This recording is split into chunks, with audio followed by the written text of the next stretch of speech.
Canadian investigator meets with Adriana Young's family. Newsroom Guyana reports. The tragic death of 11-year-old Adriana Young has ignited national outrage and calls for justice across Guyana. On May 16, 2025, Canadian homicide expert and retired Royal Canadian Mounted Police officer, Mr. Leonard McCaution, met with Adriana Young's parents, her aunt, and the family's lead lawyer, Dr. Dexter Todd, at the Marriott Hotel in Georgetown. Mr. McCaution expressed his condolences and gratitude for the meeting, explaining that he was hired by the government of Guyana, not the Guyana police force, to assist in the investigation. He informed the family that he had received all relevant documents, photos, and videos from the police, which he would review before conducting interviews. Dr. Todd thanked Mr. McCaution for his assistance but raised several concerns on behalf of the family. Experience in homicidal drowning cases. Dr. Todd asked Mr. McCaution about his experience with homicidal drowning cases and whether he had training as a medical legal death investigator, MDI. Mr. McCaution confirmed he lacked such training. Need for forensic specialists. Dr. Todd suggested that greater expertise was needed for a thorough investigation and recommended consulting a forensic scientist from the University of the West Indies. Investigation team transparency. He expressed concerns over the lack of information about the investigation team and the qualifications of the Guyana police force in handling such cases. Preliminary autopsy report. Dr. Todd requested a copy of the preliminary autopsy report for expert review and emphasized the need for clarity on the tests conducted and planned. Time of death estimation. He highlighted that determining the time of death might require an anthropologist, as previous pathologists could not provide that information.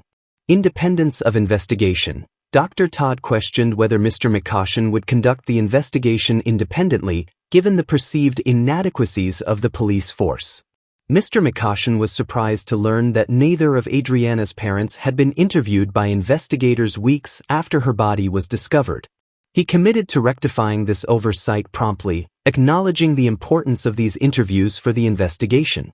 Dr. Todd reiterated the need for a competent team of specialists to ensure a comprehensive investigation. Mr. McCaution agreed to address these concerns with the relevant authorities and planned to meet with the crime chief later that day. This meeting marks a crucial step in the pursuit of justice for Adriana Young, as the family continues to seek answers and accountability. Chinese, allegedly murdered by 20-year-old man. Newsroom Guyana reports. Dexter France, known as Chinese, was allegedly murdered by 20-year-old Steve Williams of Con Hill, Mabaruma, Region 1, Berbice, on Sunday. According to police headquarters, France was found dead at a gold mining campsite at Wrong Turn Back Dam, Puruni River, Region 7, Guyanese. Preliminary investigations indicated that France and Williams, who were working together, got into an argument. During the altercation, Williams reportedly armed himself with a cutlass and inflicted a fatal chop wound to France's chest. Police later visited the scene, and France's body was transported to Berbice Regional Hospital and then to Memorial Gardens Funeral Home for a post-mortem examination. The autopsy confirmed that he died from the chop wound. Williams was arrested on Monday at a police checkpoint in Idabali. He appeared at the Berbice Magistrates Court on Thursday, facing a charge of murder contrary to common law. Williams was not required to plead and has been remanded to prison.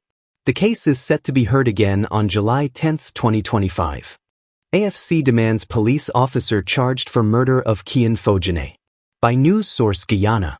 The Alliance for Change, AFC, leader, Nigel Hughes, has called for the immediate charging of the police officer involved in the shooting death of 32-year-old Kian Fojane during recent protests in Linden. Fojane was shot and killed while on his way home, amid protests triggered by the police killing of another Lindener, Ronaldo Peters. While a police sergeant has been charged and remanded for Peters' murder, Fojane's family continues to seek justice. At a press conference today, Hughes expressed frustration over the lack of charges against the officer responsible for Fojane's death. We repeat our demand that the person responsible for murdering Mr. Fojane be charged forthwith. The fact that they charged one police officer with the first killing is not enough, he stated. Hughes emphasized that there is substantial evidence, including video footage and detailed eyewitness statements, identifying the officer who shot Fojane. I was present when the statement was taken by the Office of Professional Responsibility. The difficulty with not charging him is that it continues to erode public confidence in the Guyana police force, Hughes added. Earlier this week, Crime Chief Wendell Blanham informed reporters that the investigation into Fojane's death is being conducted by the Office of Professional Responsibility, OPR, in collaboration with the Regional Security System, RSS, rather than the Criminal Investigation Department, CID. This investigation is still ongoing. The AFC continues to advocate for accountability and justice for Kian Fojane and his family. I will release evidence showing who facilitated and ordered clearance of the Lamborghini, Azruddin Mohammed. Qatar News reports. Amid the ongoing court battle over his luxury vehicles and allegations of tax evasion, businessman Azruddin Mohammed threatened to release evidence regarding who facilitated and ordered the clearance of his Lamborghini. In a post on his Team Mohammed Facebook page, Mohammed stated, "I've been informed that the PPP government plans to institute several trumped-up charges against me to disrupt my visit to Region 9. At least it's not 19 fraud charges." He added, "As soon as these charges are laid, I will release factual evidence showing the public exactly who facilitated and ordered the clearance of the Lamborghini, since they have such an obsession with it. Berbice, stay tuned. When the facts come out, you will be left looking phenomenally stupid. And when the truth surfaces, it won't be me the country will be looking at." In April, the Guyana Revenue Authority, GRA, alleged that it has irrefutable evidence of tax breaches, claiming the Mohammed family evaded nearly $900 million in duties on several luxury vehicles. These include a 2020 Ferrari, a 2023 Land Rover Range Rover, a 2023 Rolls-Royce, a 2020 Lamborghini Roadster, two 2021 Toyota Land Cruisers. The GRA has cited additional taxes owed due to breaches of remigrant requirements and false declarations of value. For instance, 2020 Ferrari, pad $5,479,743,489. 2023 Land Rover Range Rover, PAC $9,061,485,982. 2023 Rolls-Royce, PE $5,320,064,246. 2020 Lamborghini Roadster, PZZ $4,371,775,168. 2021 Toyota Land Cruiser, PAB $4,024,641,272. 2021 Toyota Land Cruiser, PAB $3,024,641,272. Legal actions and standoffs. Officials from the Revenue Authority and law enforcement attempted to seize the luxury vehicles, leading to intense standoffs with Mohammed's supporters. Ultimately, a high court injunction was issued to block the seizure of the cars.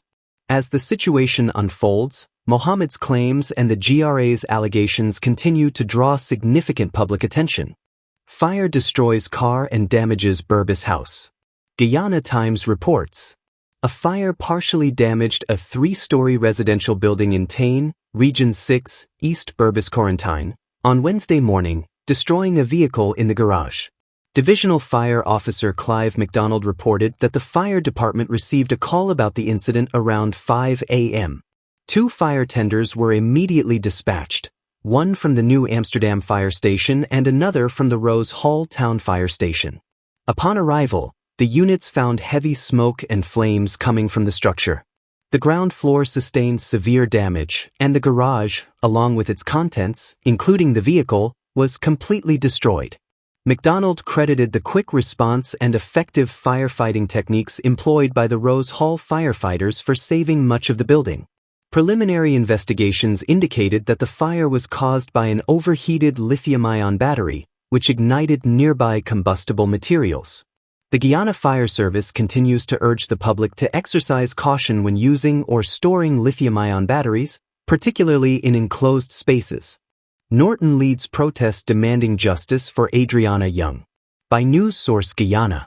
Opposition leader Aubrey Norton led a protest outside the office of the president this morning, calling for justice for 11-year-old Adriana Young, who was found dead 3 weeks ago in a pool at the Doubleday Hotel in Tucson, just 1 day after being reported missing. Adriana's family has yet to lay her to rest, as they continue to seek justice and are requesting a second post-mortem examination. The first post-mortem examination, PM, conducted by 3 independent foreign pathologists, concluded that she died by drowning. However, family members insist that the pool was searched multiple times after Adriana went missing, and she was not found there until the following day, prompting increased protests outside the hotel. During the protest, Norton criticized the police and the president for their handling of the investigation into Adriana's death. He stated, "The police from the inception showed no interest in finding the child and instead proceeded to cover up." Mandel, assistant commissioner, claimed they had video evidence of the child leaving the hotel, which appears to be a deliberate lie. Why would he lie? It seems his superiors instructed him to cover up. Norton reiterated the need for comprehensive action, urging the president to call in the FBI or a reputable international investigation team. The government has engaged a Canadian homicide expert to assist local police with the investigation, and the expert is already on the ground collaborating with investigators. Norton expressed skepticism about the police's efforts. More than a week later, the police had not taken a single statement. What serious police force overlooks this in a crime scene investigation? He emphasized the necessity of sustained pressure on both the police and the government to ensure a thorough investigation into the child's death.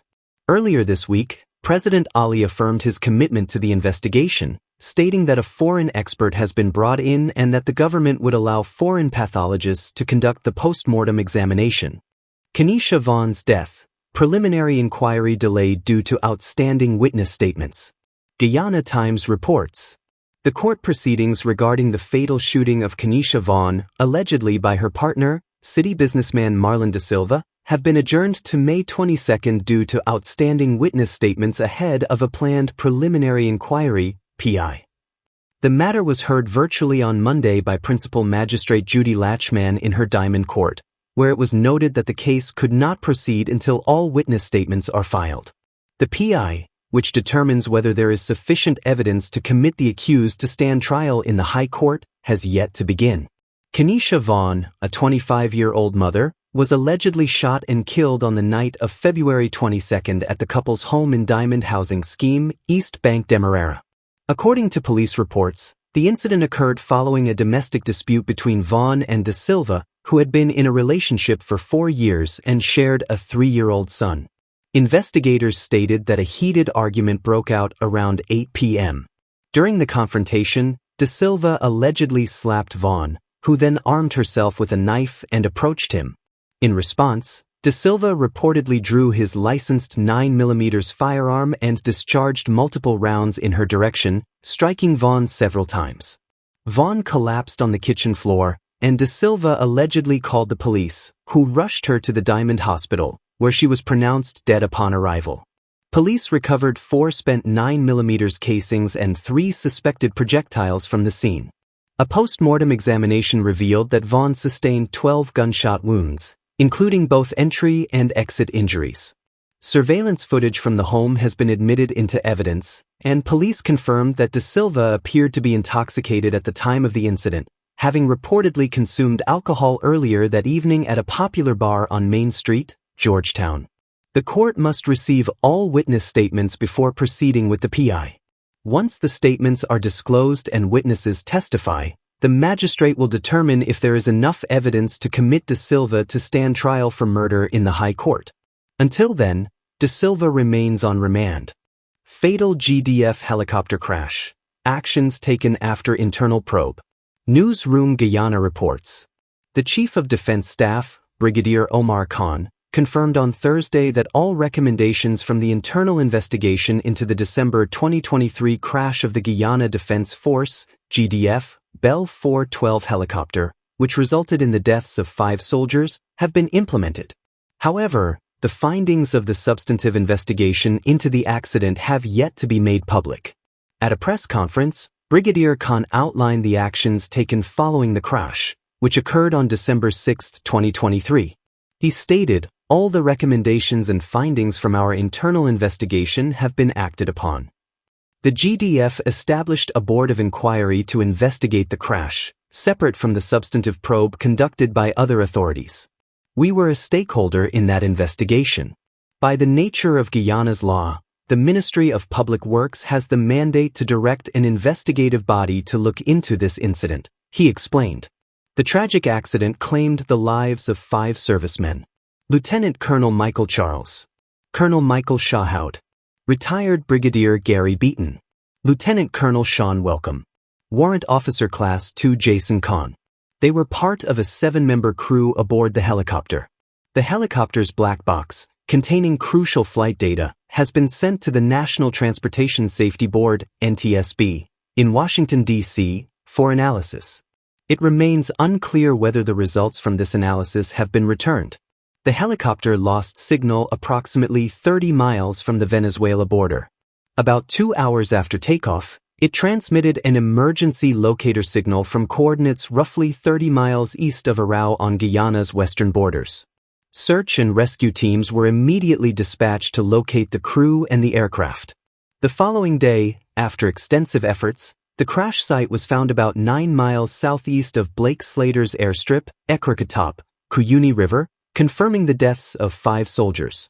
2 crew members, Corporal Dwayne Jackson and Lieutenant Andy O'Crawford, survived the crash. Brigadier Khan assured that the findings of the substantive investigation will be released once the official report is finalized.